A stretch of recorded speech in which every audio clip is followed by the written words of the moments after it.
told you you so extra, but I know I'm the same.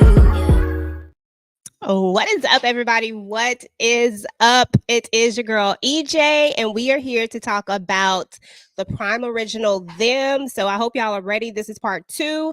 We're gonna be talking about episodes 5 through 8, and y'all already know I gotta bring the crew on. I got my girl Tamika's Den is in the building. What's up, boo? How are you? What's going on? I'm good. Good. And you already know, gotta have my girl Moochie in the building. Hey, boo. Hey, y'all. What's up? And you already know my brother from another mother, my boy. Hey, Jay. Yeah, what's up, ladies? It's been a minute. I know. What's good, bro? What's good? What's good? Thanks for the invite. Of course. You're welcome. And then y'all already know we got Candy Love is in the building. Hey, girl. Hey. I didn't think I was gonna make it, but I'm here. What up? Yeah, we got a lot to talk about, and we're gonna try to do it in a timely manner, but it's 4 episodes, so it's a lot to cover. But to be fair, it's really more so of just kind of getting into the story of it, because honestly, even though it's a lot of episodes, it's really just the natural progression of the story. So it's not like a ton when you really look at it. So anyway, when we started on episode 5, yeah, I felt like this is where we really got into like the nitty gritty of it. Like we really saw, like it started speeding up for me. And this is where I was like, shoot, I can't stop watching it now. I got to keep going. So I was kind of, that was kind of my episode. But let me say what's up to the chat real quick. I don't want to ignore y'all. My bad. Your girl forgot about y'all. I didn't forget about y'all, but I forgot to say what's up. Rashonda's in the building, Queen in the building, Daria in the building, Kendall, what's up? What up? Reese in the building. Thank you guys for coming through. I was gonna say just call me EJ, y'all. That's me. Duh. I'm tripping. Derry B in the building. Sally, what's up? We appreciate you guys coming through. P. Jones in the building. Okay, y'all. So everybody else who is here but has not said anything, hasn't said what's up, we appreciate you guys too. So let me get these pictures pulled up so I can kind of keep an idea of where I'm at. Okay, let me get the video file pulled up. Okay, while I'm getting that pulled up, y'all, what's the vibe check? Jay, let's start with you. How was you feeling about episodes 5 through 8? The whole series was crazy. But 5 through 8, yeah, definitely turned up. Definitely, I was waiting. When are we going to connect? Sorry, Uh-oh. When are we going to connect these two together? When are we going to connect Dawn to the other guy? When is that going to happen? So I felt like 5 and on, finally we see, the connection. Yeah, that's what's up. Okay. I'm sorry, y'all. I was talking to Al. What up? He was trying to make sure his wife was cooled off and everything. Because I guess I look hot. No, I really am hot. That's a good husband right there. Salute. Yeah, he is hot. HAWT. So I completely agree, because I remember when Tamika and Tika and I were, and I think Moochie when I were talking about this, I said something a lot because I hadn't looked at episodes 5 through 8 yet. I had only made it up to episode 4, and I said, man, it'll be crazy if they sisters and brothers.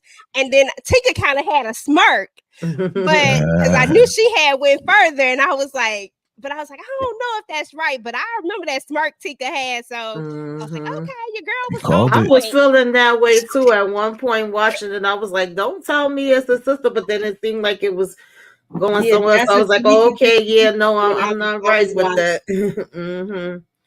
Okay. Yeah, Tamika did that to me when I was watching it. But I was like, okay. Because I don't like telling nobody nothing. Like, I ain't gonna say nothing. She ain't say nothing. I was quiet.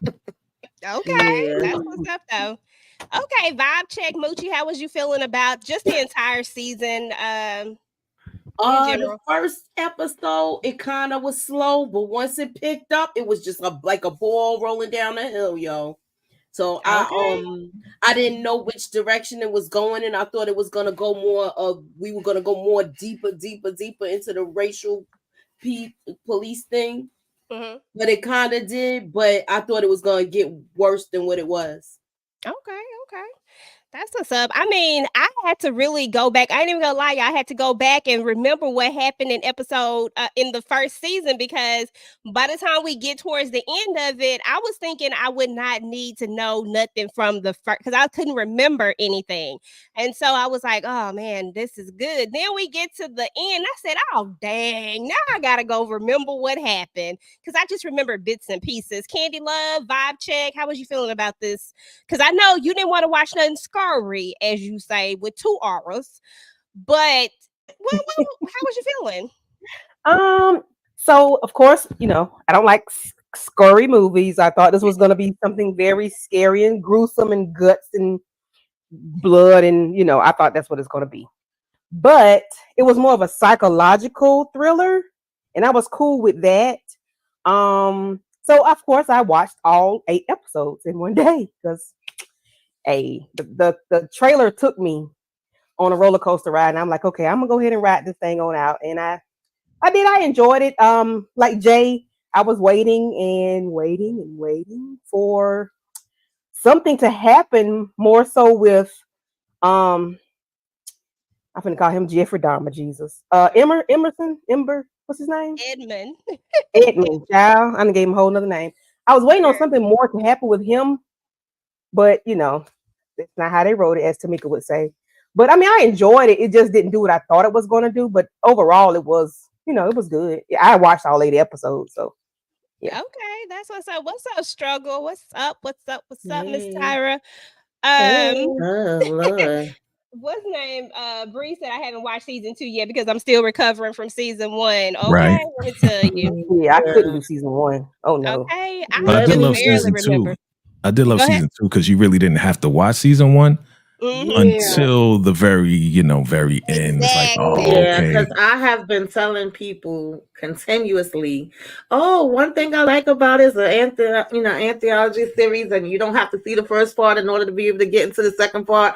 I guess you can still get away with it because they kind of give you a flashback. But when we got to that ending part, I was like, I didn't see that coming. And I think that if you did see season 1, then you gonna have that more of an aha moment, or like, oh wow. But for me, I did not like. I can't say I didn't. Well, yeah, I will say that I didn't like 5 through 8 as much as I liked 1 through 4. I felt like, yeah, I felt completely different than y'all. I felt like it was going at a certain pace with 1 through 4, and then maybe somewhere through 6 and 7, I was like kind of going, what? Felt like we was kind of jumping around. Maybe some things could have been shorter, some things could have been longer. And this season was 8, whereas the first season was 10. So I don't know. Maybe I just want to be greedy and I wanted some more stuff to be in there. Could have been that too, but I do like the fact that they covered, like the racism, the sexism, the trauma, the child generational curses. Like they went there. They definitely covered broad spectrum and in a different way, an original way. So I still like that aspect of it. Definitely. Absolutely. And I was watching somebody review, because I don't really like to watch people reviews before I do my own, but it was like a non-spoiler review, and they were saying they wasn't familiar with Luke James, that this was their first time seeing him. And I was like, wow, I didn't think about people that may not know him. I think he's gonna have some new fan base that's gonna start following him now and wanting to see the other work. But for those of us that do know him already, we're gonna be looking forward to more. And I still feel like he deserves some damn awards. Absolutely. Shout out to Luke James, man. Like, he did his thing. And this one, he really stretched the boundaries, like on all levels. I've never seen him like this before. We usually see him as the smooth guy, in Empire, whatever, Stars or whatever, and then we see him in The Chi, right? So we know him as Trig. But this was like, he went somewhere else. He was out of space with this. Yeah, absolutely. Yeah, we know that he can play any role. Okay. Yeah, he can play any role.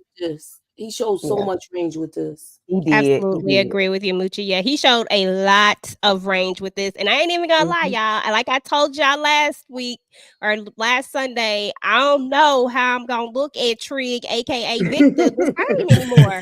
Like I'm just gonna be looking at him and being like, You gonna wait for him to come out with a costume, with a clown costume or something? Okay, looking crazy. Well, the last time we saw him, we did put like a hoodie on, right? You remember that? Well, so yeah, I mean, ready to go back to the street. Go back to Trig. We'll see. Okay, y'all. So let's pick up on episode 5. So our boy has already spiraled out of control. He's devolved at this point, and he already has this thing where he feels invisible. He wants to be seen.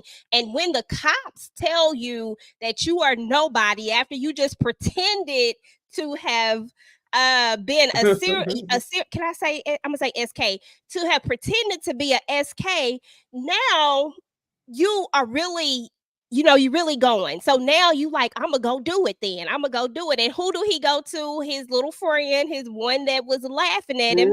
So that's where we left off at, with him breaking the stuff, and all that stuff. And now he gotta actually get rid of the body. So Tamika, I want to start with you. I want you to kind of walk us through this scene of what's happening with our little friend here. And what you thought about it. The disrespect of them playing one of my favorite gospel songs and having the church scene and then going back and forth to this. That was intense. And also the freaking soundtrack and the sound, whoever was doing the sounds. Oh man. Yeah, they did they did the amazing job. Amazing job. But yeah, him begging. I thought he was going like not do it for a minute. He told him, please, I'll do anything. But no. Edmund said, I ain't got time for it. That's it. It's a wrap. I was like, damn. Then I said, well, we ain't even going to like bury the body, nothing. We just leaving it there and leaving the shovel next to it. Okay. I guess he kind of went into shock a little bit. I don't know. Maybe realized like, damn, I really just did that. Yeah. Okay. I mean, it's one thing to snap, and then it's another thing once you done snap and you kind of coming back to yourself, and it's like, oh snaps, I really did just do all of this. You can kind of see it all. You can, and that's what I loved about Luke James in this. Like he really brought it. When he brought it, he brought it. Like I could feel all of the emotion that he was going through, and the moment that he realized, oh dang, I did this. And I don't know, it was crazy, but here we are. So, eyes. Oh gosh, he did this. Say that again. You can see it in his eyes. He did this. He played this part to the T. Like, oh my gosh, he was not Luke James. He was really Edmund. Like, yeah, he was in that. He did this. I wonder if it's gonna be one of these parts where he probably need therapy after this. I can see what he is playing. Yeah. I mean, wasn't it you or Tamika that was telling me, or was it Tika? Yeah, I was saying that when we was last up here. Some actors, they gotta like literally go and go through this whole thing after they play these roles. Yeah, it's a place to bring this out. Yeah. So let's talk a little bit about this, and I'm gonna kind of travel back and forth. I'm not really gonna go like episodic, like kind of, but kind of not, because there's some things that are going to cross over that I just want to go ahead and talk about since we have so many episodes to cover. So right here in this scene, we knew that, okay, so we know from the last episode that mom told her, hey, you're adopted, and she kind of freaked out about this, and she had this crazy reaction to it. So I knew she was about to go see oh boy. I knew that's where she was going or whatnot. But one of the things that we found out is that she been seeing oh boy for a minute, and all of these things are going to come out a little bit later in the I don't know what episode it is, but it's all going to start to come out, and you're going to have to all start to piece some of this stuff together. Now, Jay, I want to ask you something. Did you figure out that we were in two different times initially? When did it come to revelation for you that we were in two different times? No, I didn't figure it out at all. And you know me, I usually figure out stuff real fast, right? But I had no idea it was two different timelines at all. Didn't catch it. Did not catch it. I mean, I was focused on her, what she was going through, and what she was going through as far as finding out that information. Of course, Pam Grier, shout out to Pam Grier. She did her thing in this as well. Mm-hmm. But no, I did not realize it was 2 different timelines at all. Okay, me either. I didn't. Did anybody figure out that it was 2 different timelines before you actually were presented with it, before it was in your face? Did anybody else pick that up? I did not. I did not pick it up. I was confused when he went to her house, and I'm like, okay, well, he married somebody that looked just like her. I was like, huh? Hold a minute. Is she a cop too? I didn't realize, it was too that just threw me. I'm like, hold a minute. Yeah, it threw me off. What was you finna say? Yeah, I didn't catch it at all. When he was knocking at the door, I'm like, oh God, he going there. But then when she opened up the door and it was her son, I was like, wait, huh? Like, and then, of course we got the flashback, and then you realize, I'm like, oh, they got me there. Shout out to Little Marvin on this, though. Shout out to Little Marvin on this. Yeah. Amazing. I'm sorry, Mucci. Who was her son? You talking about the character's name, or the person, like the person who played him? Yeah, I think his real name is Joshua. Because I was trying to figure out who you saying. I don't know if he's played anything else, but I think his real name is Joshua something, if I'm not mistaken. I've seen him in something else, but I thought Jay knew his name. I'm sorry. Oh no, he was saying Little Marvin. That's the one that made it. Yeah, that's the executive, the writer, Little Marvin. Yeah. Oh yeah. Yeah. So is this still Jordan Peele's thing though? Is it still his or no? I didn't know he do the first one. I didn't know he had anything to do with this. No. I don't think he had anything. But he has to do with the first one. Jordan Peele had to do with the other movie. And when we saw them, one that's similar to this. Us. You talking about Us? That's what you. It was Us. Yeah. Okay, Us. so them is not even Jordan Peele either. Oh no. It's Little Marvin. Kind of like right one after the other. Yeah. We thought it was Jordan Peele though. We thought it was because Us was so great and crazy too. Us, them, nope. Yeah, okay. And they are kind of in the same, lane. Horror. Okay, y'all. So let's talk about Diaz. So here, after all the things, she looked like she got a hangover, but Diaz had some information, and I felt like he wanted to tell her something that he just wasn't telling her, and it didn't feel like she was really, really giving him the opportunity, which we noticed about this character. She don't really give people the opportunity to give up the details. She wanted to go straight to what you got, yada yada. You know what I'm saying? Like, it was just a lot. So anyway, y'all, we're going to go, let's talk about this scene. Moochie, you want to talk about the scene where we get to the house of another case that is similar to they're going to check out another lead. And so they're headed over here and just talk about what goes down here and what you think and all that good stuff. Well, they were saying that this boy was possessed, but he seemed like he's having the same situation that her son is going to get into. Like, but nobody sees it but him, and it's kind of scary. I thought it was at first I thought it was her brother at first. You talking about her? Yeah, because remember he was going around wherever she was, he would end up. So I was like, I wonder if that was some. It looked like the house at first that they was at the first time, but then when he explained that it was a totally different situation, and they didn't want her there. Yeah. What did you think about the fact that the redhead man, like, I mean, we're talking about different demographics at this point, y'all. Like, Tamika, we're talking about someone that's not in the African American community. Like, we done crossed over to a whole different demographic, and it got my head to spin. And I was like, okay, so what? Because at first, you don't want to. I was like, okay, I know it got something to do with supernatural, but at the same time, I thought it was a real person too. You know what I'm saying? Like, I'm thinking both ways. Yeah. I figured it was like a combination, but we definitely see that these cases, all seem to have similar things. Even when she went to I can't remember if they was Korean or whatever, the twin girls, and it was like everybody is saying this redhead, person, and now this particular family is feeling like he's possessed. They, they don't trust the police. They definitely kept showing how, whether it was black, no matter what it was, Hispanic, Asian, whatever, nobody wanted really the police to be around. And in this particular case, they was like, this is for, him to be like an exorcist. We need the church to come in and he need to be prayed over. This ain't a job for no police. I ain't got nothing to do with this. But of course, she didn't really understand that. Whereas her partner kind of had a better understanding. He was like, yeah, that is something that they would do. And once the little boy said, the man with the red hair, and that he was standing where she stood, she like, okay, let's come back later and kind of check this out.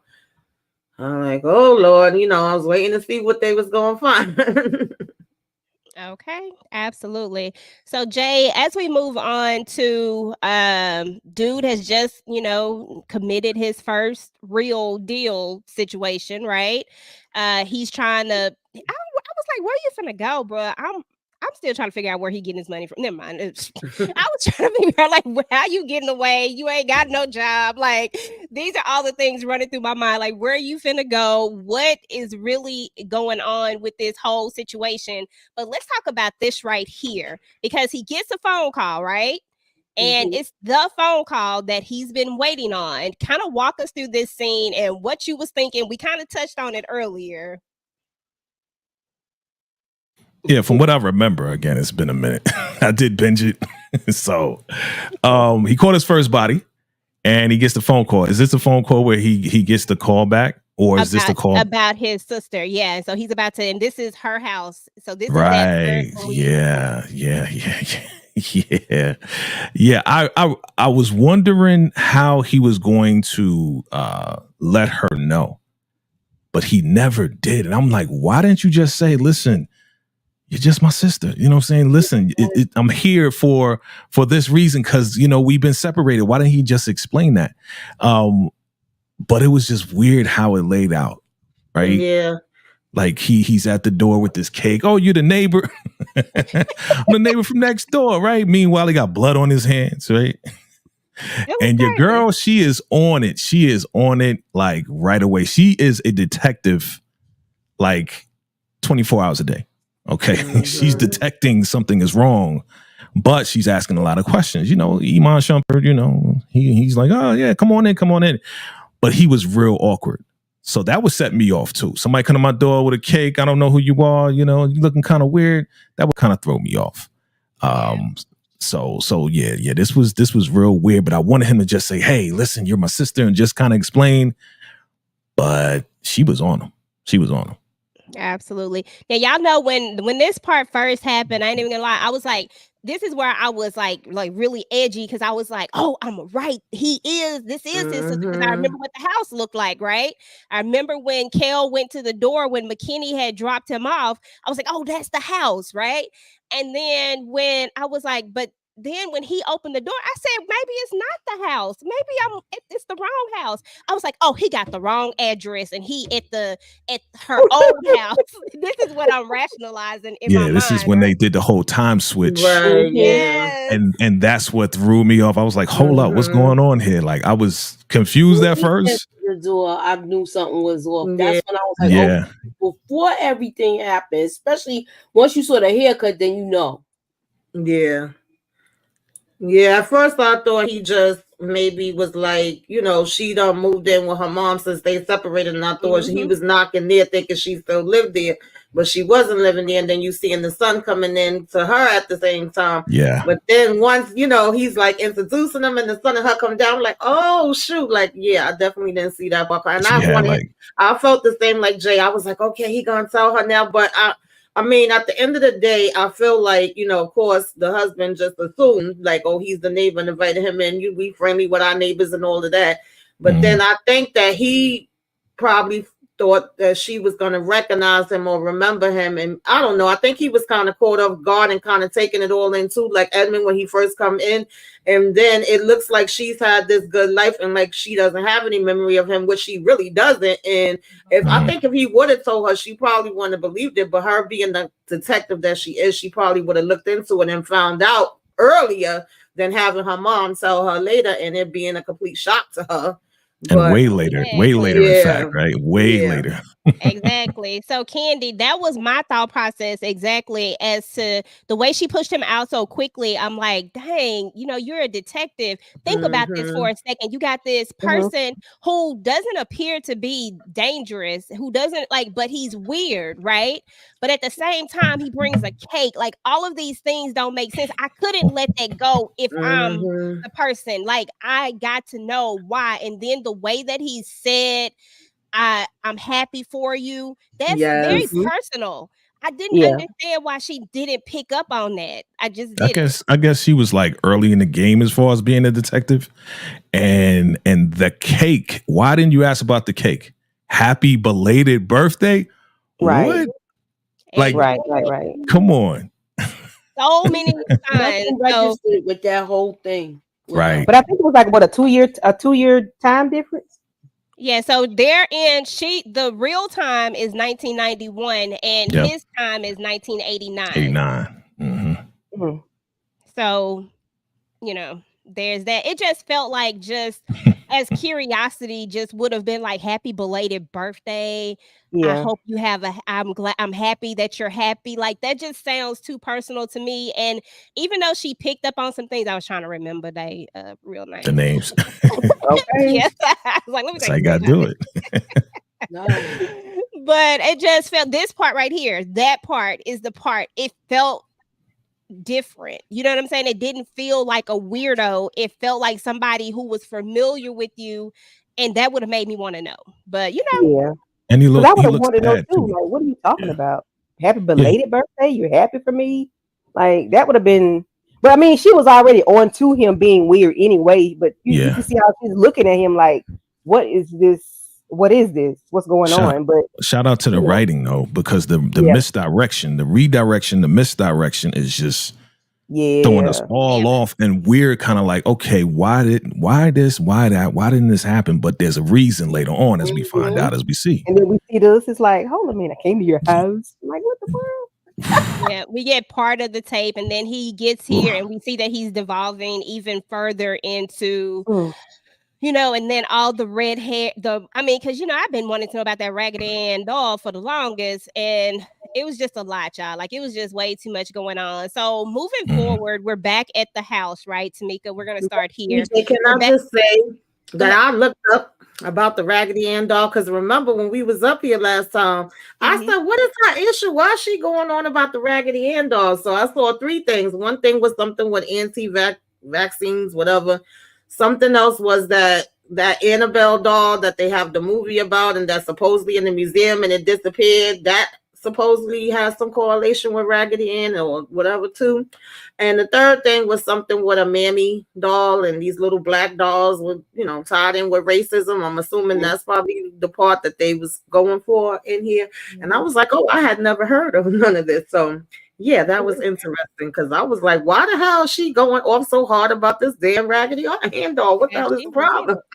She surely was. Like the mama was not having it. She threw away all them doggone dolls, all of that. Okay, so we're back here. Tamika, did you agree with her decision to take him to the hospital? So the exorcism, I'll set the scene up. So the young man, Benito, little Benny, he is, you know, the thing is attacking him basically is what it is, but they're having an exorcism trying to get the demon out of him and all of this. He's foaming at the mouth and all of that stuff.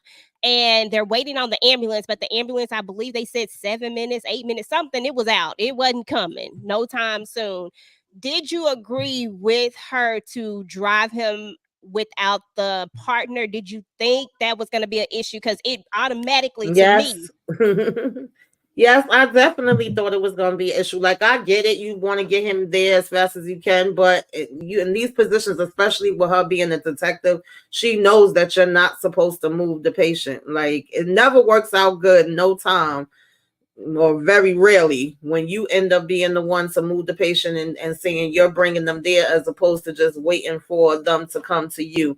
And especially going without her partner and leaving him there. I knew it was something about to pop off that was gonna mess her up, but I didn't know it was gonna exactly go like this. But I definitely was like, oh girl, why? I felt like she was making bad decisions. Yep, exactly. Moochie, and on the way over there, this little, I'm gonna call it a connection because I don't know what to call it. Something was going on with him. Look at her fingers. It was like, you know how that bone stuff happening. It's like, oh man, it was a lot, and there she was right there. And it was nothing, and she saw it with her own eyes. There was nothing there. It was just happening. There's no way that anybody's going to believe that story. But let's move to the next scene, which is where I call it the arrest. They didn't really arrest her, but they kind of arrested her. They was questioning. They had her interrogating her. They detained her. They detained her. Yes. They detained her. Yeah, and they was enjoying it. It was that same a-hole cop that she had to deal with. Oh, I was so disgusted. Can I say something? Can I say something real quick? When they were talking about the guy with the red hair, I thought it was him. I thought it was him. Thank you. You took the words out of my mouth. I thought it was the cop because, like, he is the most racist, the most like the worst dude going against her, and we could tell. We as a people, we know what we see when we see it. You know what I mean? So when they said the guy with the red hair, I automatically thought it was him. I really did. I ain't gonna lie. I went there too. I was like, but then I started having the same questions. How he been in these bodies then? But I was like, he got about 100 of them with him. I said, maybe it's like a group of them. Like I'm, like really trying to figure it out. I thought it was that group that when she rolled up on them. Right. I thought it was that, and then at first I said, "Oh, they pinning this whole thing on her." And then I was like, "Well, is the other guy doing it?" That's when I was kind of lost. Yeah, I think everybody thought it was McKinley. Kendall said she thought it was McKinley too. Yeah. So it is what it is. So Moochie, let's talk about this. First of all, Kel is so unconcerned about everything. He just don't be paying attention. He be in his music. I get that he's a teenager, I really do, but still, everything he don't pay attention to hardly anything because he's so consumed with like music and just doing teenage stuff, I guess, to the point where he misses the fact about the arrest, so he doesn't see it. So literally he walks into a situation not knowing. Can you kind of talk me through that scene when he gets to school? And because I'm gonna skip to that because I can go ahead and talk about him. When he gets to school and the little girl goes off on him. I'm trying to see if I can find it somewhere in here. And that was the only girl he really talked to like that. He that was, to me, that was kind of like his only friend. But when she was like, your mom's a cop and she's a blah blah, Yeah. And I was like, dag, now he has really nobody. And I just thought about the thing where she said, if you stop doing these things in this order, then you'll find out if something messes up. Do you remember? Because he had to have everything in order, because if one thing is wrong, something happens with his day. And I was like, dang. So now he's gonna really think it's that. Yeah, this scene kind of pissed me off. I didn't like it because I felt like she should have been able to pick up on the fact that he didn't know about this. It's not that he's trying to keep a daggone secret from you or whatever. He's looking shocked and wondering why the hell everybody looking at him and you over here, oh, your mama's this and that, and walking away. I was like, girl, bye, get the hell out of here. Okay, and I'm just like, wrap somebody up, boy. Exactly. And Candy, if you're somebody's friend, this isn't the reaction that you have anyway. You would have been more along the lines like, you could have told me about this. How you doing? How you dealing with it? What are you even doing? Exactly. Like, Yeah. Those would have been the questions, not how she reacted. It was just the wrong reaction. That's not no friend I would want. Say it like that, because I want the type of friend that no matter what it is, even if I'm wrong, the first thing you're going to ask me is, am I okay? And then you can get in my ass. But then you're going to ask me, am I okay first? Pause. Right. Man. But let's go back for a second. Had the conversation alone, like she blew him up in the hallway and all of that. Yeah. Yeah, she should have put him to the side or something, right? Make Yeah. matters worse. Yes, that is Sax in the background. Yep, Sax was yep. up in the building. Shout out to Sax. Shout out to old Sax, still being a jerk. Okay. He does it well, so well. He just plays that part so good. Candy, let's talk about this scene right here with the mom and the lady that she's working for. Just kind of talk us through what happened there. Oh my Lord. So of course we know she doesn't like the the Raggedy Ann dolls, or Ann or Andy. So she threw them away earlier. I don't know what episode it was, but the lady brought them out and was like, "This is we make money off of these. Like, this is money you're throwing away." I forgot how much money she said it was, but she's trying to let her know that, hey, this is a Black community. This is not. We don't dabble in this right here. Like, I don't know what it is about it. I think Tamika mentioned it earlier. If she did, I can't remember what it was about the dolls, but she didn't want them in around her, or she didn't want to sell them to our people. But of course, she's pushing it off, and they don't know any better. They don't know to care or to learn how certain things work with us. And of course, she losing her job because she just chose not to sell that particular item in the store. And I thought it was sad that the lady would treat her that way and not try to learn what's going on with these. But I mean, I thought it was trifling and low down. She's been with you for 10 years, I think she said. And she just, like, well, I can do this, run the store by myself. And I'm like, well, damn, okay. All right. But can somebody please tell me, why did she have her arm under the blade, maybe episode 2 or 3 or something, when she saw that doll before she threw him away? Why did she have her wrist under that blade, like she was getting ready to chop her hand off? Girl, I don't even remember that part, so I can't even. That was too long ago in my mind. For real? I mean, y'all don't know. Tamika, there was a few times that she was about to cut herself, but I guess it all correlated with all the other stuff that was going on, where they was hearing noises and the lights was flickering off and on. It was like it started out subtle, and then it just kept advancing and getting bigger and bigger. And even though I agree with Candy on some aspects as far as this with her and the lady, this I even was like, oh wow, with this, because when we initially saw her, I was thinking she owned this shop and the lady would come in and help her. But then come to find out, this is the lady's shop and she's been working for her. So at the end of the day, you can't take it upon yourself to throw people products in the trash. And I don't know, maybe it just seemed random to the lady, like, what's going on with you lately? It's been stuff happening with you that don't usually be happening all this other time you've been working here.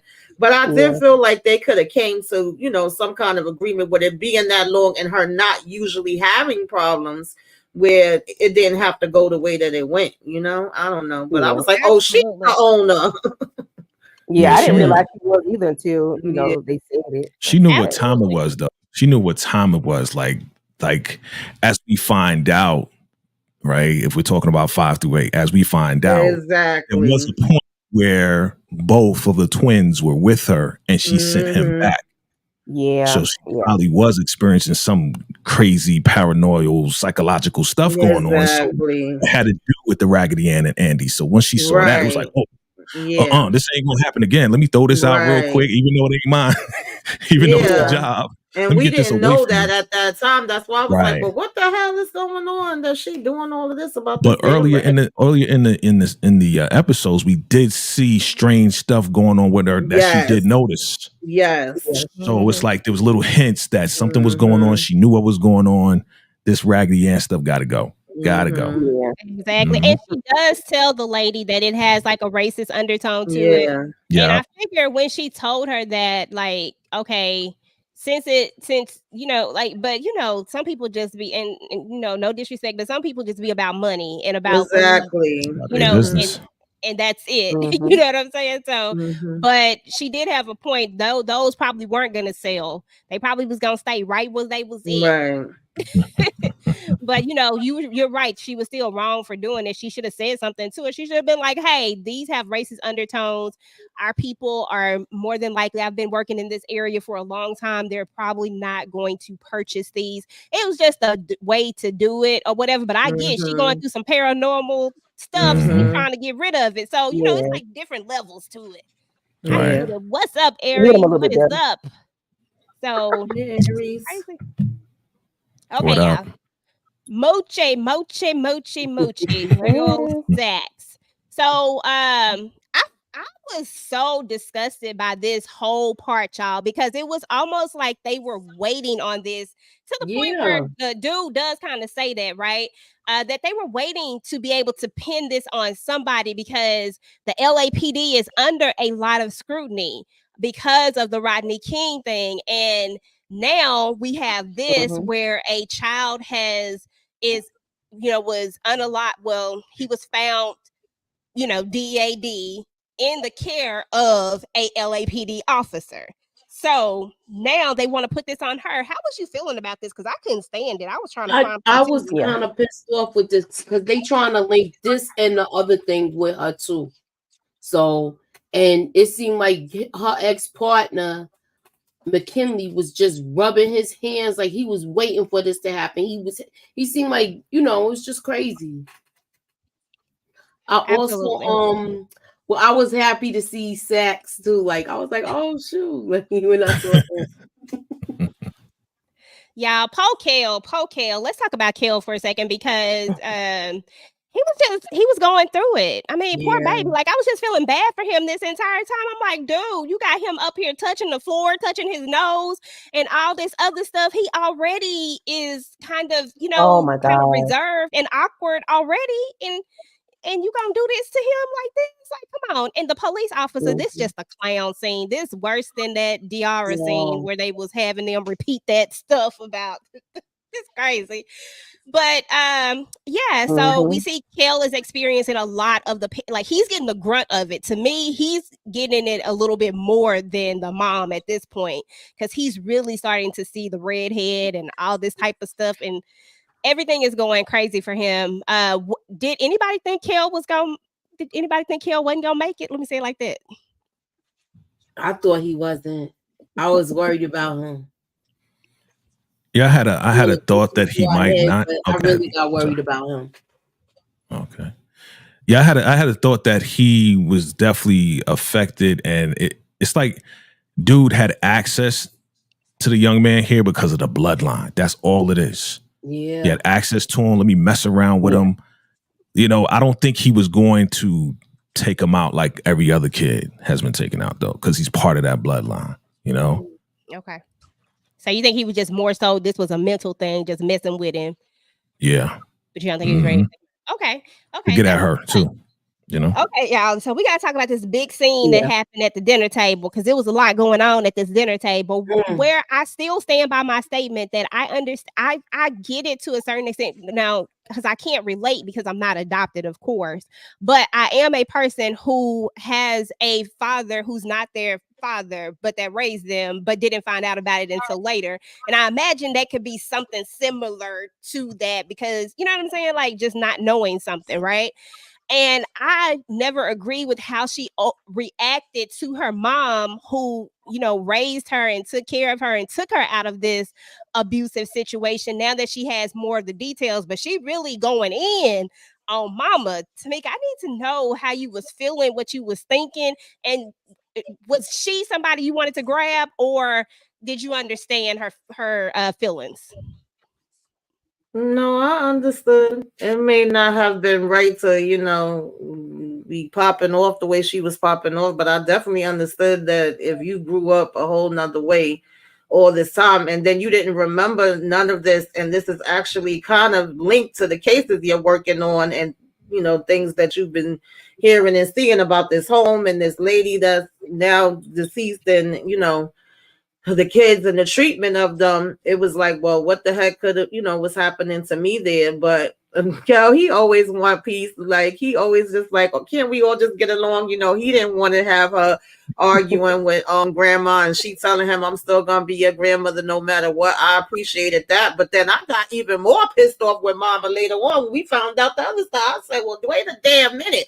Like I said, too many secrets. And you know, families keeping secrets has been known to happen. And sometimes it ain't, you know, you may have the best interest and meant well by it, but it does have an effect, and now we gotta go ahead and deal with it. Absolutely. And I think I was just more so on the point of her, the way she reacted initially. And this is before we really get into all the stuff that's really tying back into it. Because when mama initially tells her, she goes straight off. I mean, she just kind of have this reaction. But then in this moment, she go off. And I know a lot of it had to do with everything that she just went through, because you're a police officer and they just treated you like a straight up common criminal. Like, seriously, that has to have affected her. But Moochie, the way Kel then talks to her the same way that she just talked to her mama. Can we talk about it? What? Which one we talk about when he was like, you not hardly here? And then when she brought up the two, he said on the cold. He brought up the two. Yes. And he was like, I know why you like going there. Because you like that big D. Oh. He didn't get that part yet, but he does. Like, yo, she was just rude. He said, you wasn't here for me. You're not here for anybody. You make everybody leave. You made dad leave. And then he said, you wasn't even here. You made him leave. Because you always at work.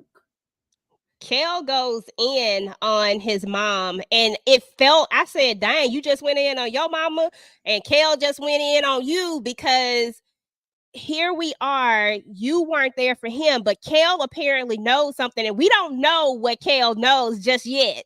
Because he ain't said it all the way just yet, but you know that he knows something, that he somehow figured out something.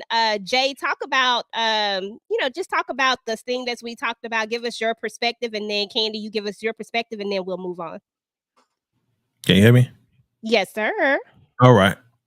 So I understand her reaction totally, because when she was in whatever courtroom and she was answering questions and they were leading her to the point of her kind of knowing that she was actually adopted before she really found out. It's like, were you at the foster home? And she was like, no, I would never. Right. So she's totally like, no, because she has no knowledge. And then once the mom says, listen, you actually were adopted and all of this and that, it's really crushing. Because your whole identity is based on your mama telling you who you are, where you came from, and everything else like that. So when you hear something different and then she admits to it, I can understand why she went off. It was the first reaction. Now, of course, you need to be respectful to your mama. All right, be respectful to your mama. But doggone it, like, I'm going to say she was in her right to be as upset as she was. You know what I mean? And with her son here, though, I can understand why he would say, hey, listen, you ain't supposed to talk to grandma like that. You know what I'm saying? Like, stand up for your grandma. Like, she still raised us regardless of what you just found out. Show us some respect. But when he was like, listen, I got to go to the show. You can't come with me. I don't know that, I can understand why he was mad. But y'all would have did the same thing she did. Shoot, you ain't telling me. I'm your mama. Don't tell me where to go. I raised you, boy. Right? I brought you in this world. I'll take you out. You know what I'm saying? Don't be telling me. But he was upset as well. So it was just a whole lot of negative energy going on at that table. So yeah, it was all coming out. Before I get your reaction, Candy, let me but address. You know what though? I don't even think it was really his anger. I think that's when her twin was starting to tap into that kid. I think that was the beginning of it. Because he never spoke to her that rude before. He never, he barely talked to her. He was barely opening up to her. And for him to say all of that now, I feel like that. I feel like, remember, I feel like that was the beginning of him tapping into him, like how they could tap into each other because of the bloodline, like you said, Jay. Okay. Gotcha. All right. Let me see. Hold on. Oh, Marcy, thank you. You said me and my mom watched season 1. I was a little confused, but I got the hang of it. It's really good. Hold on. Andre, thank you. Appreciate you for coming through. You haven't watched it yet, definitely go and watch it. It's a good one. And you don't necessarily have to watch the first season in order to really get into the second season. And to be fair, shoot, I think it's somebody who did like all the episodes. You just go look at somebody review if you just really want to know.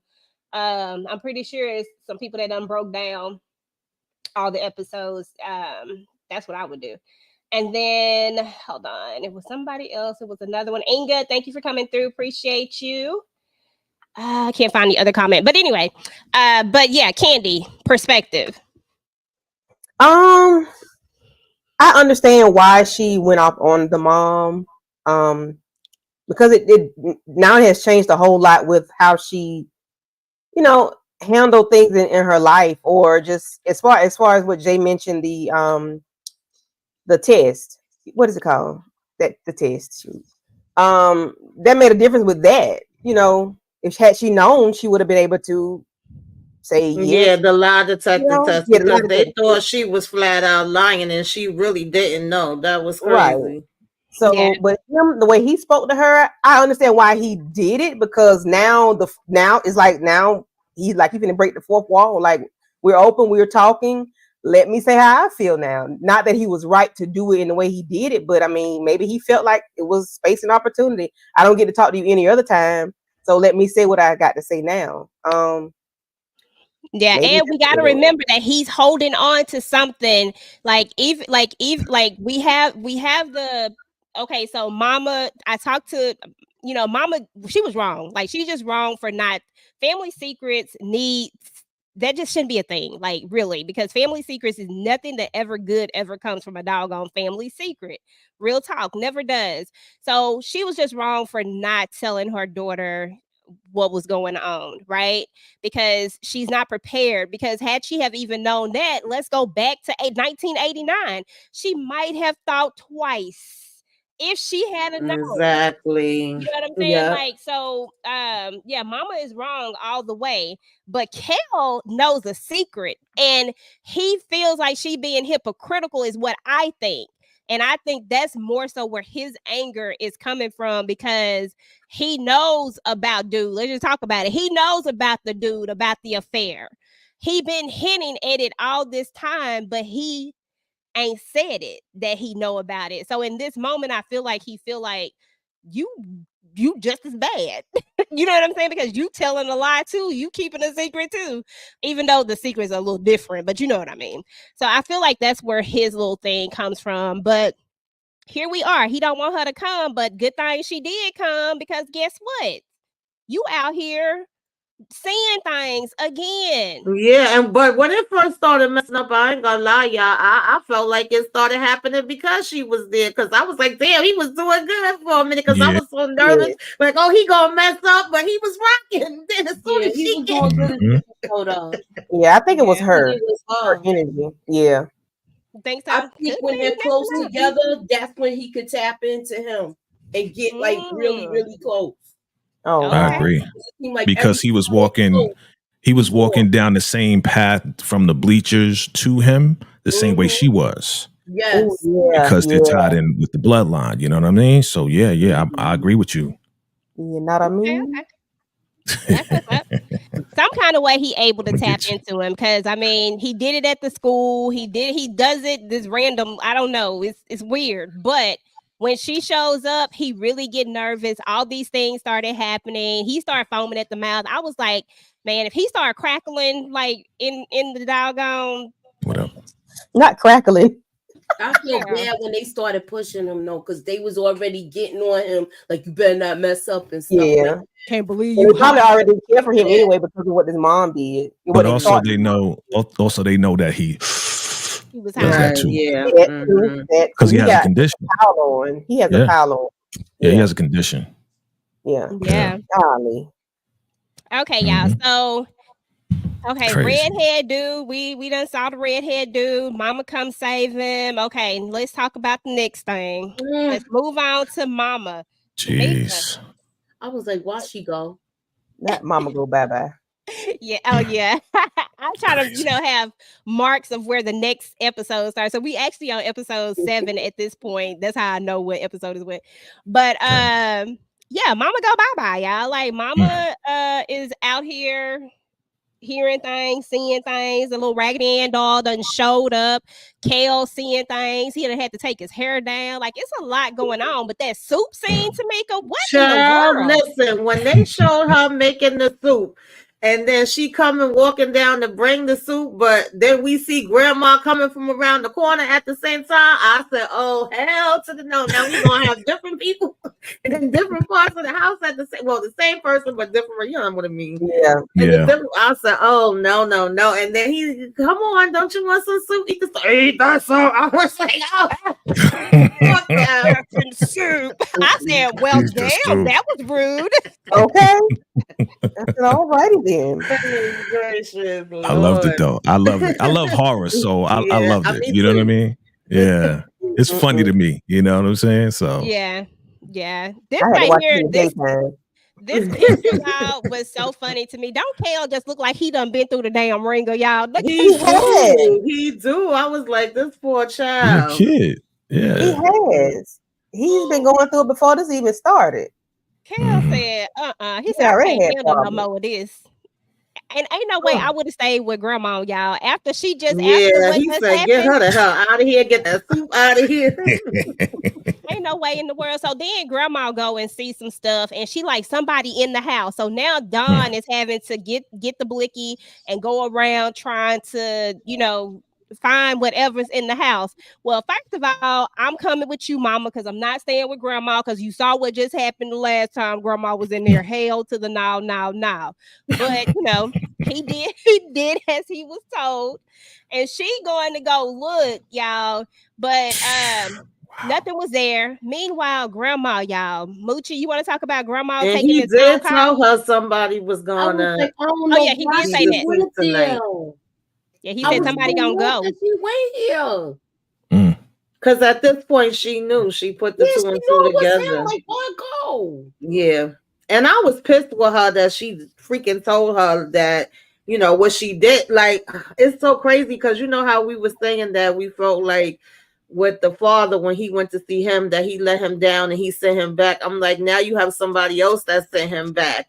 Like he went through a lot of craziness too. I don't know, child, but I was just like, and now she done told her that this was a damn imaginary friend.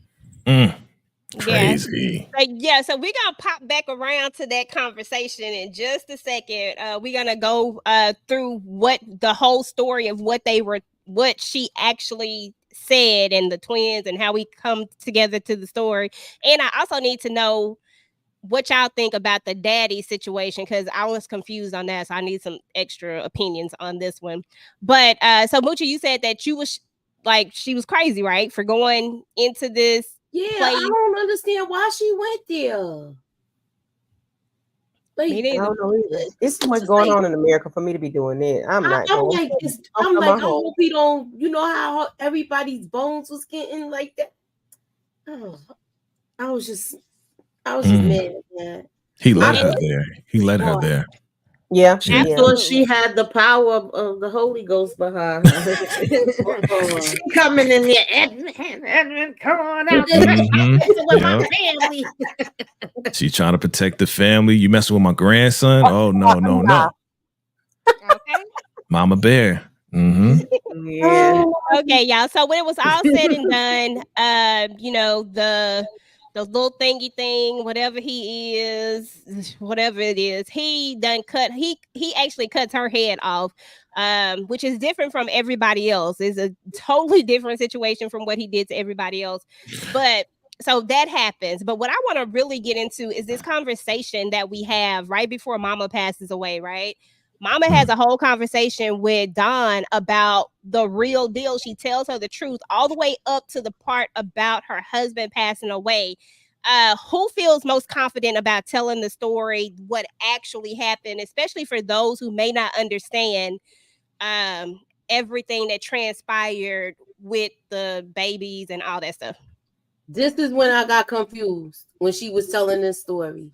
Cause then I had to be like, I had to just go back and watch it again to get it like that. So okay, Tamika, Jay, either one of y'all confident with telling the whole shebang? Go ahead, to be honest, for me, I felt like Mama was slacking with this story. This story didn't make no sense for me. I know she said what I heard her say was, y'all was freaking frack. We had both of y'all. We loved y'all, but your brother would not put down that damn doll. He, refused to stop playing with it. I threw it away. I got him some beautiful black dolls. Who don't like beautiful black dolls? And he still came back and had the damn doll again. It sounded to me like she was very upset that he liked this damn doll. But not only that, one day she takes her for a walk in the park and she leaves him home with daddy. And when she come back, daddy is now deceased on the floor and he's sitting there holding his pills in his hand. And she was like, I know I shouldn't have blamed him. I know I shouldn't have felt the way about him. But after that, it got to just be too hard. And I was like, I could only take care of one of y'all.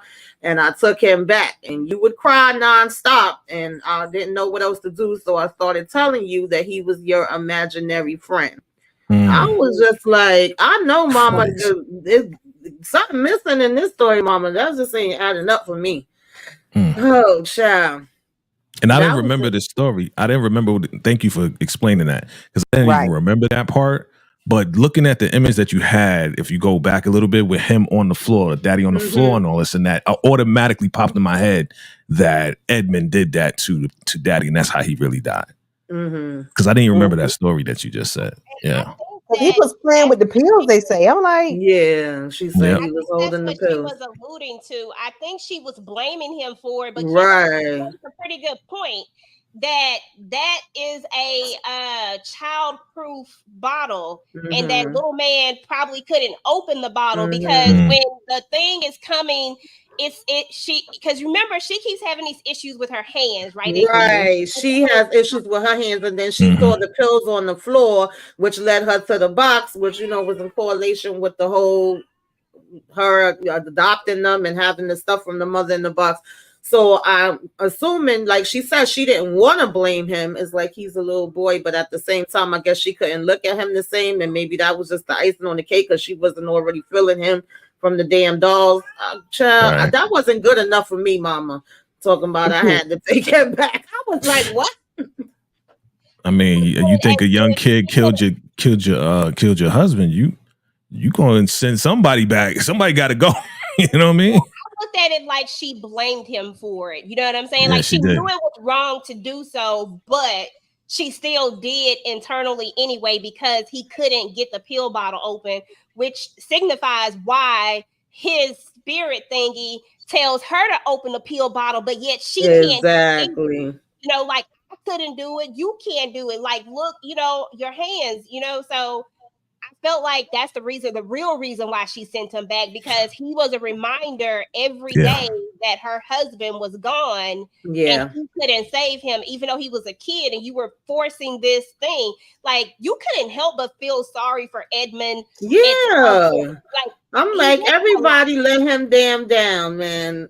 Everybody. Are we saying, though, a question for all y'all, are we saying that evil spirit has been there since the beginning, since they were kids? I'm not saying that. I think, I don't know. Here's the thing. This is the part that I don't get, and this is the part that confuses the heck out of me. Right? Okay. Because we know that there is a correlation, like this is a carryover, like Tamika was saying earlier, generational curses, right? Bloodline. And we know from from the last season or whatever, and y'all know I'm shaky on this, so y'all walk with me on this one and help me out where I need some help. But we know from the last season that there was a similar situation where we had the revenge thing, right? Whatever he was, a little blackface thing, right? Yeah. And he wasn't real, right? But this is something that has been carrying on in their family. Supposedly, he's supposed to be gone, right? But I say more like repressed, in my opinion. I don't think he's gone. I think it's just something that's there, waiting for the right moment to trigger so that it can inhabit the next generation. So I would say yes to your question, Jay. Yeah. But I just don't think it was prevalent at the moment. That's what I Right. At that time, talking about with the father, because that's what I was thinking. That's what popped up in my mind. Not to interrupt you. That's what popped up in my mind. Automatic. So if let's say it was Edmund's fault, but it was really that evil spirit in the bloodline coming out that did open that bottle, that did put those pills in his mouth, and that really killed him. You know what I'm saying? Too. I mean, it's so many different ways that this could go. Who knows? But he didn't take the pills, though, did he?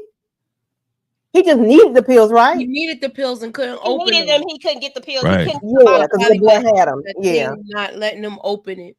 Yeah. But I guess the day is saying, what if the spirit somehow was, you know what I'm saying? Maybe the little boy did. It's just too much.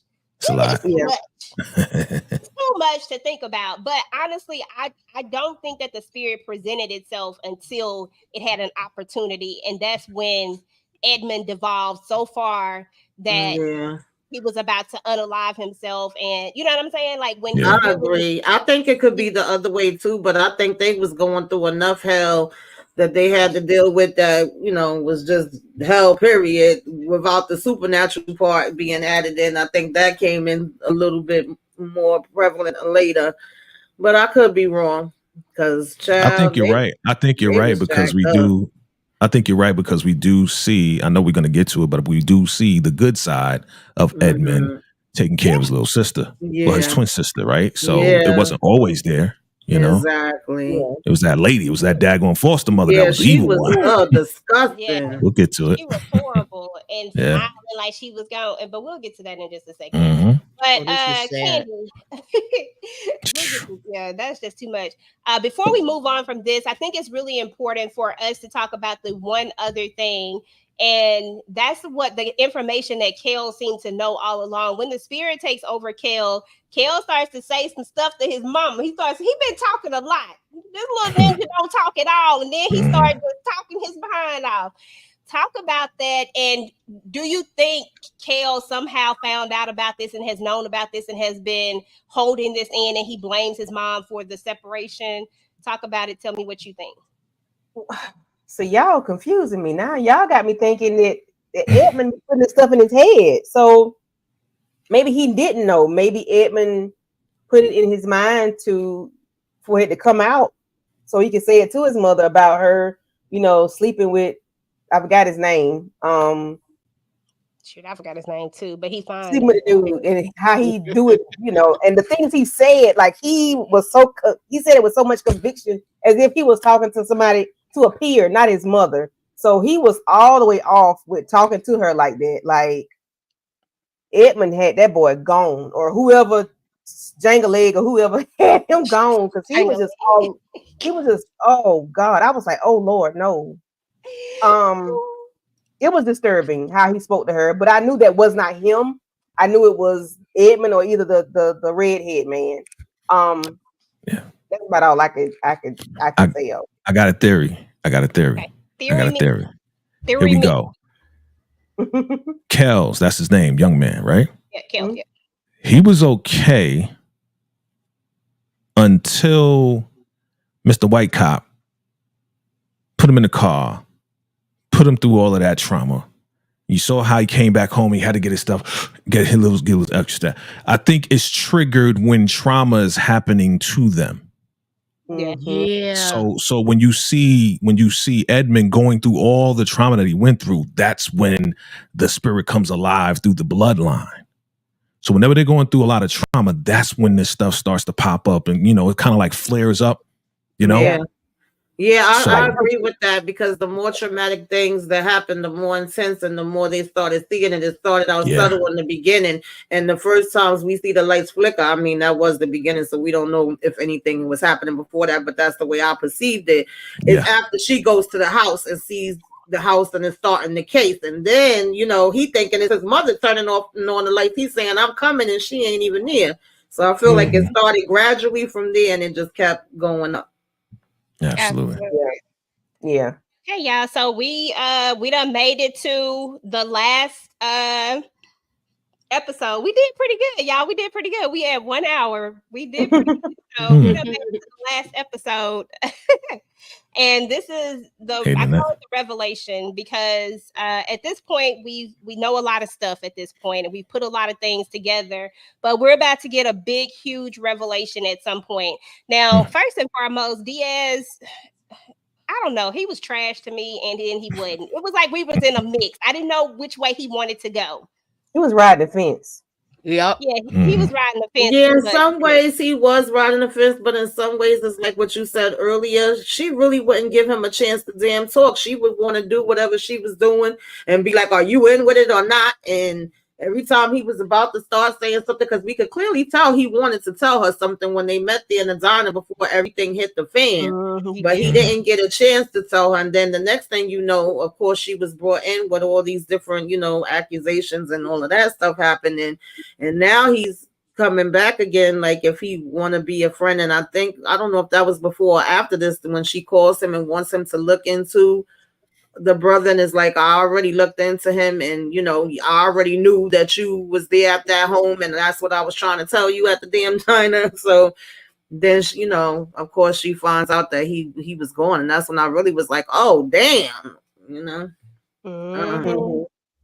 It's a lot going on. It really is. Specifically tells her not to go to. And I was pissed with her again when she did that. I'm like, they watching her, they're gonna arrest her again. She don't listen, okay? She pushes the envelope a lot. Yeah, yeah, she does. She don't listen. So she go back to the house. Moochie, when she went back to the house, this is when we realized that what she saw before was not what she saw. That it was repressed memories instead. I didn't think that. Did you think that?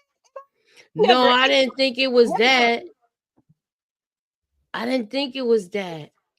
I didn't realize it was that. But this was crazy when she went in there and she was reliving the whole walkthrough of the crime scene again. And then that's when it did like another flashback where you saw her as a child. And that didn't, I was like, now we're gonna get the whole story. Yeah, that was crazy. Yeah, that was a lot, y'all. That was a super lot. So Dad has come back at this point, which is great. Dad has come back, but then Dad also see it in the mirror. I said, first of all, don't you take your behind up these stairs. Can you do me that favor and do not go up these stairs? At the later part when he hears something and then he take his butt up. Yeah, I was screaming at the TV, y'all. I'm like, if you don't take me too. If you don't run, ninja, run. Okay, y'all. So I'm sorry. When I saw him, that triggered that thought. But anyway, let's talk about this conversation. Jay, I want to talk about this conversation, or not conversation, this tape rather, that, and I guess he's talking to himself, or he's talking to the tape, or he's talking to her rather. So I guess it is a conversation. And this is a moment that we've seen before, but now we get to see the full thing where he had just came from, well, I don't know if he just came, but he had seen his sister, right? And he's making this tape, and you can tell that this is probably the moment he decided that he was done, that he was about to just take his life and go on, because he's telling her, like, why is it fair? And I kind of felt him in that moment. How did you feel about it? Yeah, I thought it was legitimate feelings. You know what I'm saying? Like, all his life, he's been traumatized and didn't have an opportunity. And now it's time to give up the ghost, man. But this is when everything takes over. You know what I mean? He ain't going nowhere, but I kind of felt him too. I agree with you. I did feel like really sorry for him, because we know some people who, went through, the system, right?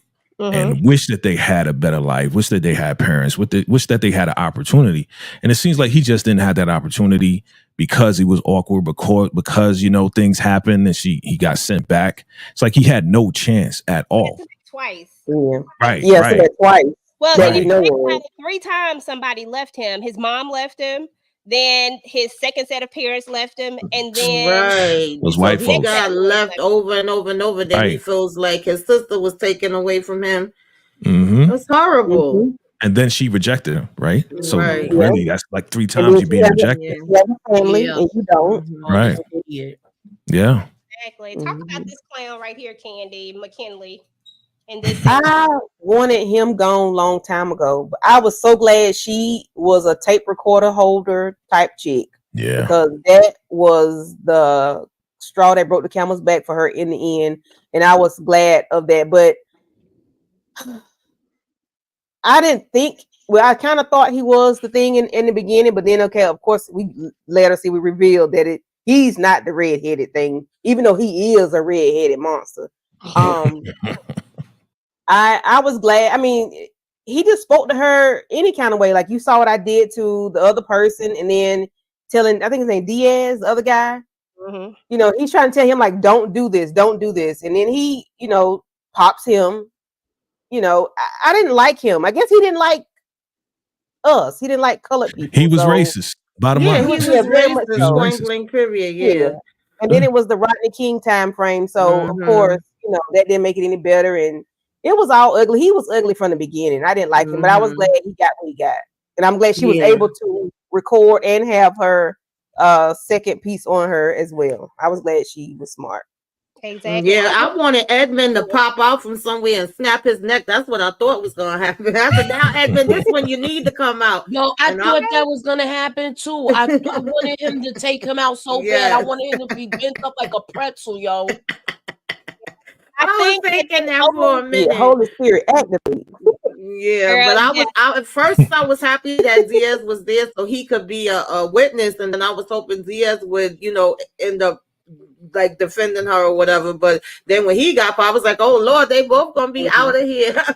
Yeah. And ain't nobody gonna be able to tell the story. Yeah. Paleo line behind, but you know what's interesting is that even though I would have loved for Edmund's spirit person to pop out and grab him, but it feels like the spirit person only either acts in revenge or is something similar that leads her to something. So, you know, unfortunately he didn't fall into the piece of the puzzle, but I wish he had her. To be honest, but you know, just so he can see what it felt like and see, you know, like what you're accusing her of.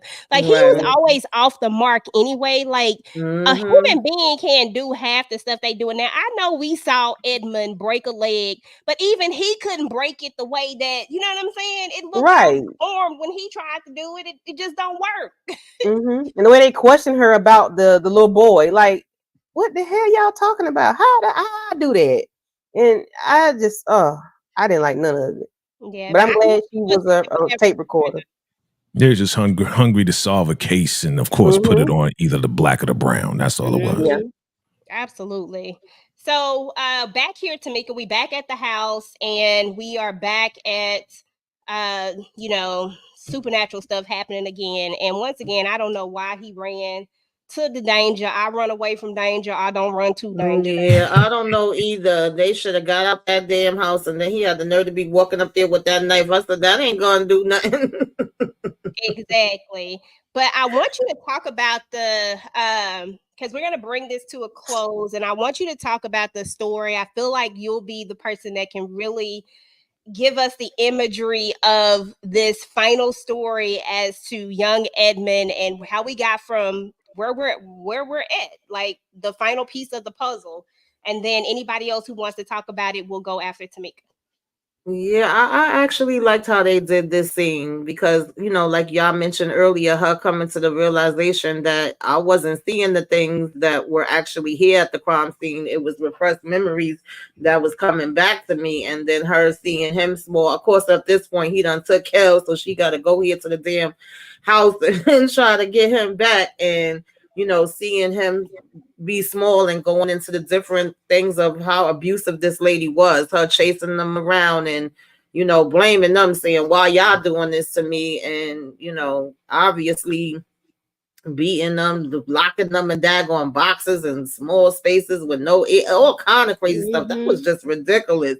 And him telling her, this is our hiding space. This is where we could be safe. She's not going to get you here. Him literally putting a damn straw through to help her breathe. I was like, what the hell? And then her being, you know, inside of it, literally feeling like she's living it over again.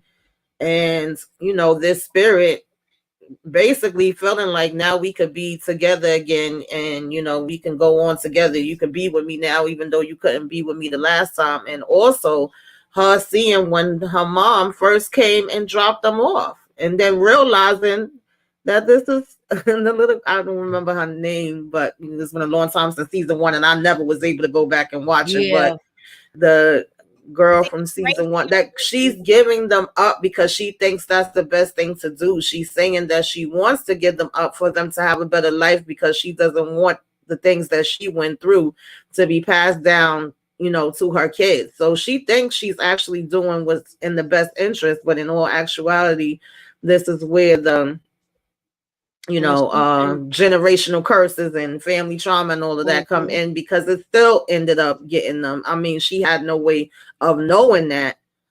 Thank you, Kendall Emery. Yeah, you know, and her leaving the Raggedy Ann dolls with them, and you know, that's why he so much holds on to that. Oh, it was just so deep and so sad. I felt so bad, like dag. And then her crying like, Mama, no. Yeah, she really feels like she's in the moment, reliving it all over again. I was like, little did she know she was leaving them with a damn monster. You know? Yeah, their last name I believe is Emery, but I think that one of them name is Ruby and the other is Gracie, and then their family name is Emery. Okay, yes.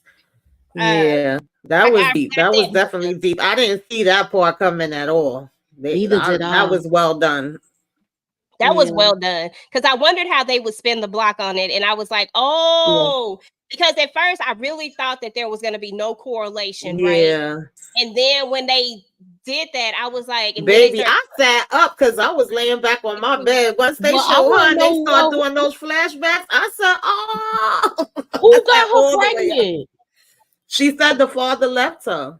But I know she said that, but I was like, but I wonder if it was from like, because remember, I had to stop watching it, so I didn't even get through the first season. She got pregnant by the blackface. No, I don't think so. Blackface is really a white guy, so them babies white skin, they is dark.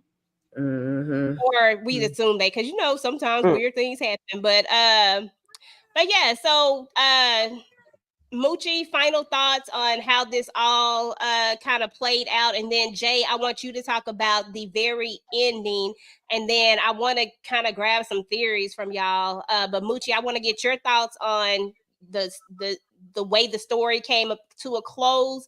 Candy, I want to get your thoughts on the way the story came to a close, and then Jay, you can give us your thoughts. But then I also want you to talk about the very ending when we go back to the black box, and you know what I'm saying.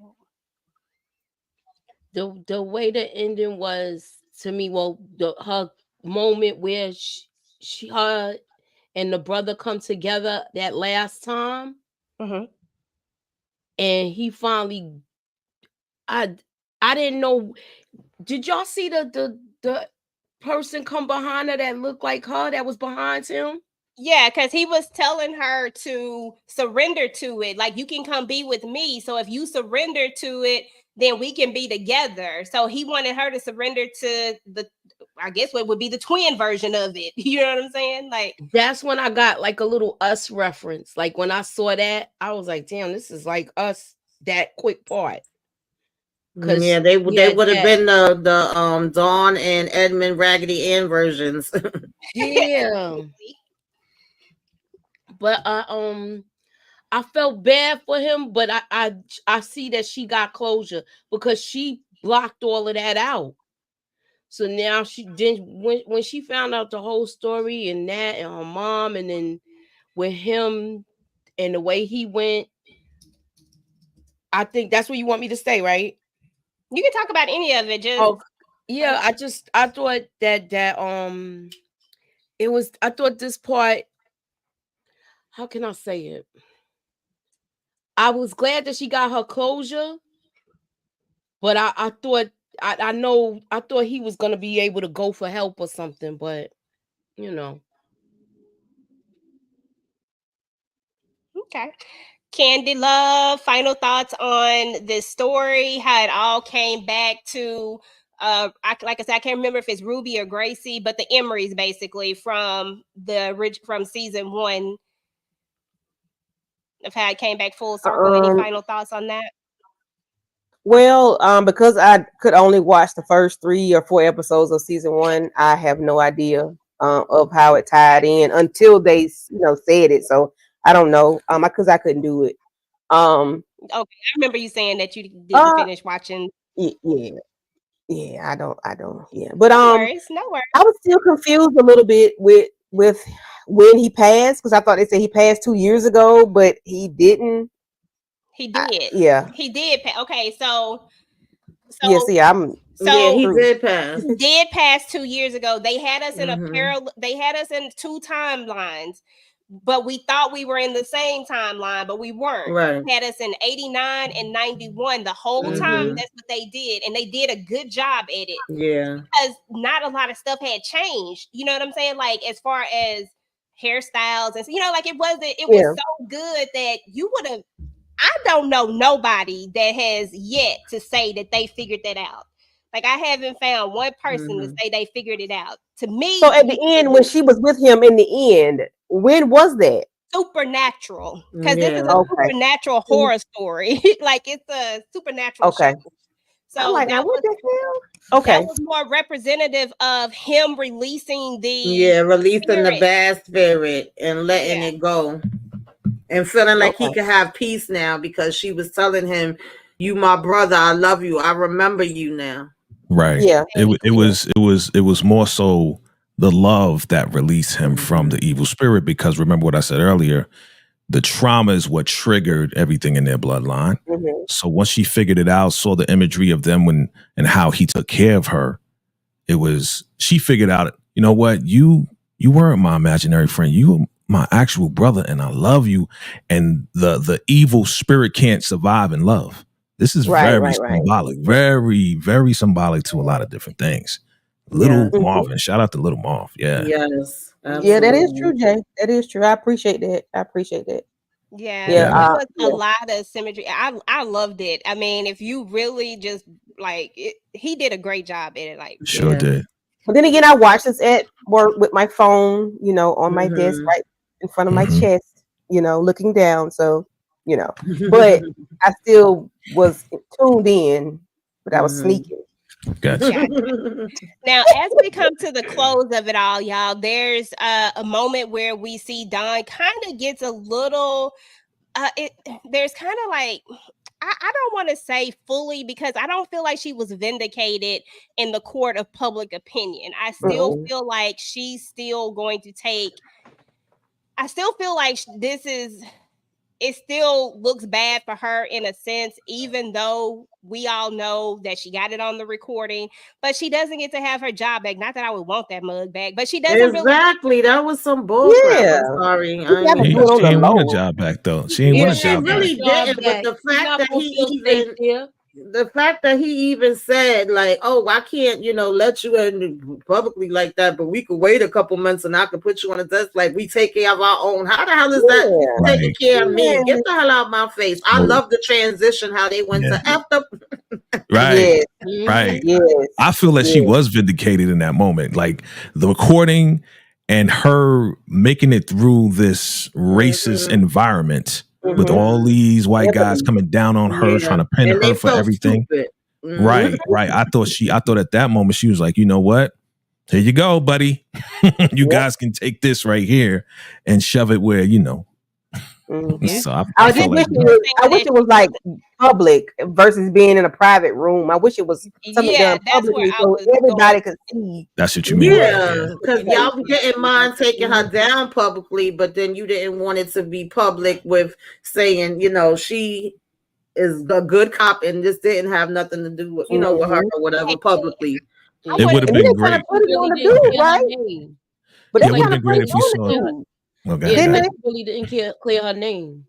Yeah, that's what I was about to kinda say. It put would it have on been the great if the news said, you know what, we actually know who was involved in this, that, and the third, and they kind of explained it on the news. If we saw that, then she would have had, public, But she kind of put it on the guy, right? The one that she unalived. She kind of put it on him, right? Or did I catch it wrong? Yeah, it is on him because Diaz testified and said that I'm she talking did about all of the nothing, things. and it was him. So she said, if you're asking me if it's going to stop now, yes, it is. He said he basically was put as the red-haired man, but still, y'all was not trying to go public with her part. Yeah. Right. And that's what the part I was talking about, Tamika, is that that's what I didn't like. But yeah, I felt like in front of them, they had to wipe that mess off their face. That's for sure. Like, because last time they was doing too much kiki kind and smirking and all that mess. I didn't like it. Like that mess had me hot. But again, this is a testament. This is a testament to how they do. They keep things behind closed doors. So whether we take you down or we got to let you go, we're not going to let the public know anything about that. They're not going to know the truth. Right. The public is never going to know the truth. This is when it's already done. You know, once it's done, it's done. You really can't, bring it, can't really correct something that was already tarnished. Your name is already tarnished. Right. But that would have helped out a little bit for the ones that would care. For the people that would care, it would her reputation, right? For her reputation. Yeah, within the Black community, I feel like the Black community would have definitely accepted it and been like, okay, sister was vindicated. She didn't do nothing. Forget what the other ones think. That's the only ones I really care about because they really had her looking crazy out in here in front of her own community when that's right, Kendall. A good cop and trying to do the right things, doing it for the right reasons, and that's you don't always get that, and it was just a lot. It lets you know. I'm sorry, it just lets you know exactly what we know today that they don't care about us and never did. Absolutely. Yep. Hey. Okay, Jay. You about to bring us on to a close, bro? Because man, listen, I did see the entire season one time. I never went back. Okay, I was like, this is crazy. I'm good. You know what I'm saying? I watched it at night. I was okay. But when this dude came back, I was like, oh shoot. That just let me know that it ain't over. It's not over. There has to be a season 3 with this guy. Yeah, I was thinking in season 3 now, Cal grown with his kids. Like, what's gonna happen? What's going on? Right. And Kendall mentioned it in the comments that Dawn played Lucky in season 1. So yes. Yes. And that's her grandmother, right? Or her great grandmother. That's her grandmother. Right. So when she pulled it out from that black box, she pulled out the picture of them when they were babies, and then she saw underneath the entire season 1 family. Yeah, entire family. Yes. Just for reference, y'all, that picture is the one with their son, and that's where everything kind of began in season 1. I had to do a little bit of research. That's where everything kind of began with season 1, is that there was a traumatic experience. Exactly. That was too traumatic for me. That's why I couldn't deal with it. That episode 5. Yep. There was a traumatic experience that happened to the mom, and then the child was unalived, and that's where the big thing happened. So in this picture, because my husband kept saying, "Who is this baby?" I was like, "Baby, y'all remember the season?" I'm acting like I remember. I'm like, "You don't remember season 1?" Oh my God! I don't know. Man, a pillowcase. That's all I gotta say. Jesus. I heard about it, but I'm like, no. I couldn't do it. I personally couldn't do it. That's why when I heard it was a season 2, I was like, well, why we get a season 2? But then, y'all already heard me tell y'all. Once I saw the preview, saw who was in here, and I just thought like, oh, it's a different story. Okay, cool. I'll try this one. But I do like the way they did it. I like the way they tied it in. I don't know if he already had plans of doing it this way, or maybe the input from season 1, if he made any changes or not. I know they did a panel recently, and I would like to watch and hear what the thoughts was, but I would say job well done with this. Absolutely. A lot of people from what I've seen, because I've seen some other, reviews, they say, of course, season 2 is more palatable they can absorb it a little bit more. It was some jump scares here and there, and those people who are scary are scary, but for the most part, it was done very well. Where you didn't have to watch season 1, but with seeing him now, oh yeah, we getting to season 3, and we have to get a season 3 because this was done so well. Absolutely, because you got to think about it. Tamika talked about trauma. I think everybody talked about how it's triggered. Jay, you talked about how it's triggered. The trauma is not gone. Like, there's still a lot of stuff to really unpack, and we're not talking about a time frame when people are heavy on going to therapy or any of that type of stuff. Like, it's still about to be some stuff, and I like Kendall's thought process. She said probably something with Kel, because you remember they had the reflection of Kel in the mirror with the red hair when so it could be something along that lines. I think my husband said the similar thing. He said that it's probably going to be something with Kel's children. I agree. Like, that's what I was thinking. As soon as I seen him come walking up, I said, oh shoot, yeah, this is going to continue, because they thought they was having peace. You see her and the father getting along now, him coming over for dinner, everything seemed to be good. And then she finally go and looking in the box and just so happened to notice the other picture behind him. When he came up them stairs, I said, oh, okay, season 3. In season 1, if y'all don't mind revisiting. What'd you say? Say it again. What was he in season 1? He's so there's a supernatural feel to the show, right? He was the supernatural feel to the show. He was the thing that really wasn't real, but he's really a white guy that's really under the black face, because it's a representation, black face and all that type of stuff. And he was trying to get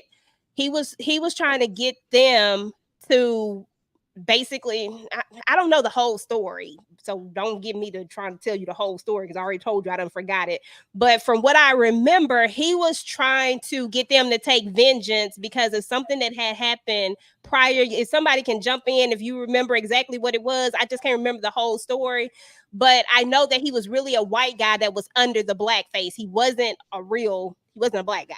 He was trying to get them to do, he was just another entity that was evil. That's the bottom line. Okay, that followed them from the last house, because remember they moved away from the mother's family. Tap dance man, that's his name. The tap dance man. Yeah. I couldn't think of what his name. I don't remember it all, but what comes to my mind is that every time they were going through some racial slur or racial event, this guy would come out to try to provoke them to do something crazy to get them back. That's what's coming to my mind. Like, okay, all right, it's time. What you gonna do? It's like he was trying to provoke revenge. Exactly. It's like he was trying to provoke. It's like, revenge. this is how they see us.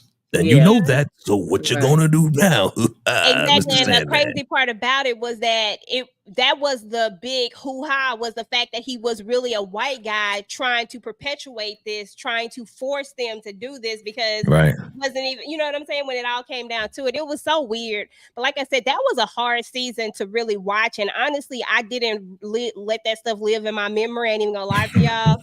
Like, just enough to get through this review, but not enough to really go. I'm just keeping it real. Like, I really forgot this season. I tried to forget it real quickly because it was a lot. But I did forget it. I never watched it again. I never looked at it again either. I just went and read some few things. I was like, I just need to know a couple of things to get through this live, and that's it, just in case this question come up. But that's it. But I didn't really do a whole revisit. But Candy, I know you look at Mo channel. I think Mo has all he has all of them. Yes, you can check out his reviews, and Mo be, he be step by step breaking it all the way down. So you can check those out, and it without having to look at it and know what it was. You know what I'm saying? So do that. But anyway, y'all, we got through it. 1 hour and 37 minutes, y'all. Thank y'all for entertaining us for this long. We went through 4 episodes. I think that we did a darn good job. You know what I'm saying? With 5 people on a panel. Yes, we did that. All right, y'all. Let's talk about what's going on your channel. Start with Candy, Jay, Moochie, then Tamika. You up first, Candy. So I am I have can you hear me? Yep. Can you hear me? Okay. Yeah. I have a Aries and I. Okay, Aries and I are dropping a video tomorrow at 2:30. We did a pre-record, so we minding somebody else's business. We going to court, and it's very crazy. So I need you all to tap in and tune in at 2:30 tomorrow, Eastern Standard Time, to help us with that. And we did another video. We did some videos on Saturday, and then Inga and I are doing Love and Marriage Huntsville on Sunday at 6:00. So please tap into that. Even if you are or not, just come in, throw some flames up in the sky, as Tamika would say, hit the like button on that. So that's all I have right now. Just trying to do something, get something done until the shot comes. All right. Well, good. You're doing a great job. I just want to let you know you're doing a very good job. Mm-hmm. All right, Jay, what you got going on, sir? All right. Well, again, thank you for the invite. Always a pleasure with the ladies. You know how we do. So tomorrow we are going to be getting into we're starting a 5-part series, myself and Assie from My Sweet Perspective, a 5-part series leading up to Power Book 2 Ghosts. So we're going to be breaking down, the different families and, the past, the present, and what we see as far as the future of the Tejadas and Tariq and everybody else. So, definitely check us out on that. We're going to do that every Wednesday. Then we're going to be coming back this Saturday. Well, not this Saturday, this Saturday after next, right? For BMF, the finale. We're going to be doing that. And then Sunday, we're going to be talking about the Shah. We're going to be talking about episode 9, I believe. And we're going to be doing some things leading up to the Shah as well. So look out for all of that. Definitely hit that subscribe button, hit that like button, hit that notification bell. It's your boy, Vacay. Appreciate you. Thank you. Right. It's a pleasure having you, brother. And Moochilla, what you got going on, boo?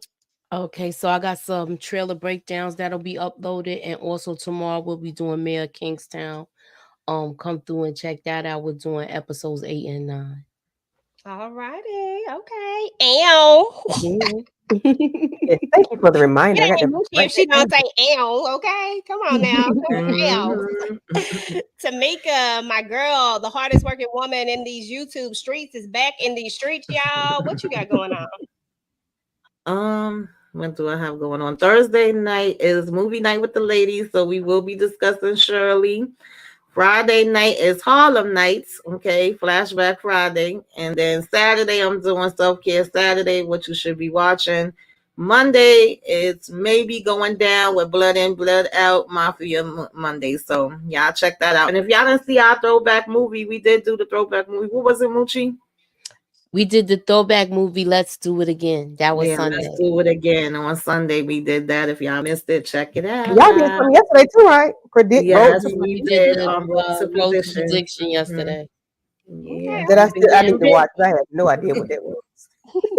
Okay, that's what's up. Okay, y'all. So for your girl, of course, movie night with the ladies, y'all already know, going down tomorrow, Thursday. Tamika will be hosting. Make sure y'all watch Shirley. I just finished up Diara from Detroit. That's finished up. If you didn't get a chance to check that live out, check that out. I do have a video that's coming up that's going to explain the entire storyline from beginning to end as to what happened with little Deontay, just for some extra content. I also just dropped my trailer reactions. I'm going to be doing a lot more trailer reactions. So I dropped my trailer reactions for Bridgerton. I have one coming up for The Chi, and I have one coming up for the Donald Sterling movie. I think it's called Clipped, if I'm not mistaken. Something like that. Yes. That looks like it's going to be good. Yeah. Coming out. And then I should maybe this week. I gotta wait till I get a little piece. I'm waiting on one little piece. I think somebody's gonna have it to me by tomorrow, and then y'all will get my new segment, which is called TV Junkie Therapy Sessions, where I just take some of these TV characters to my personal therapy and, to tell them what I think and tell them what's going on. But that should be dropping sometime this week. If it don't drop this week, it'll definitely drop next week. So anyway, y'all, that's all I have going on. I want to thank everybody on the panel. Thank everybody out in the chat. Kendall, always a pleasure. You always coming through. Marcy, appreciate you. Daria came through. Froggy came through. Net came through. Queen was in the building. Derry B, Inga came through. Monique 69 Ways, and everybody else that came through. We appreciate you guys, and we about to get up out of here. And until next time, guys. Peace. Salute.